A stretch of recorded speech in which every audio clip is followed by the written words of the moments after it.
The U.S. Attorney General has dismissed former FBI Deputy Director Andrew McCabe, who was one of the agency's investigators looking into allegations of Russia's meddling in the 2016 U.S. election.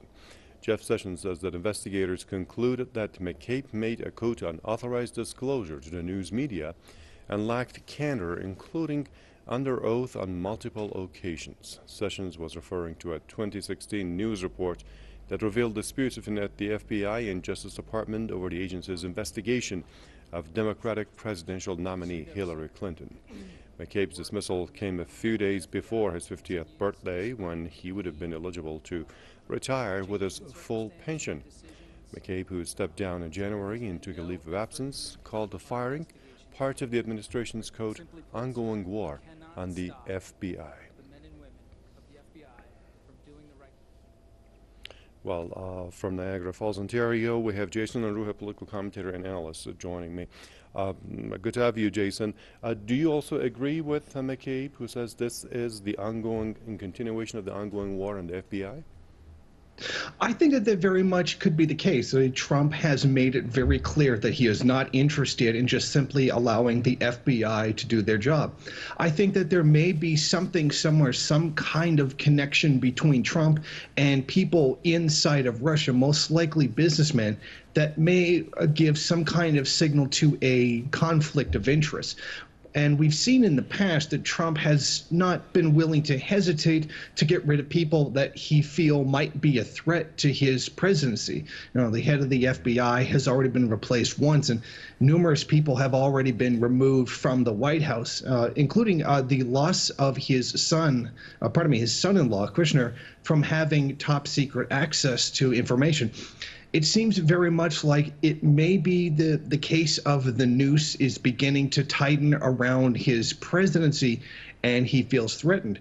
To what degree there may be any connections between him and Russia are still unknown at this time, and I highly suspect that they're not terribly detailed, but perhaps just past business connections that may not reflect very well on the officialdom of the office of the President of the United States.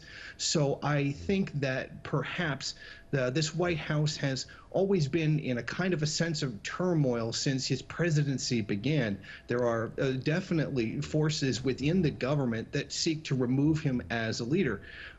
There's no question that not just the regular person on the street has a problem with many of the policies and decisions that Trump has made, but many of those in the upper echelon of society, those among the very elite of the capitalist class, definitely do seem to have a problem with a lot of the decisions that he's made in his presidency. One of those problems being the threatening of a possible trade war between the United States and other countries, with the tariffs that he's placed on steel and aluminum.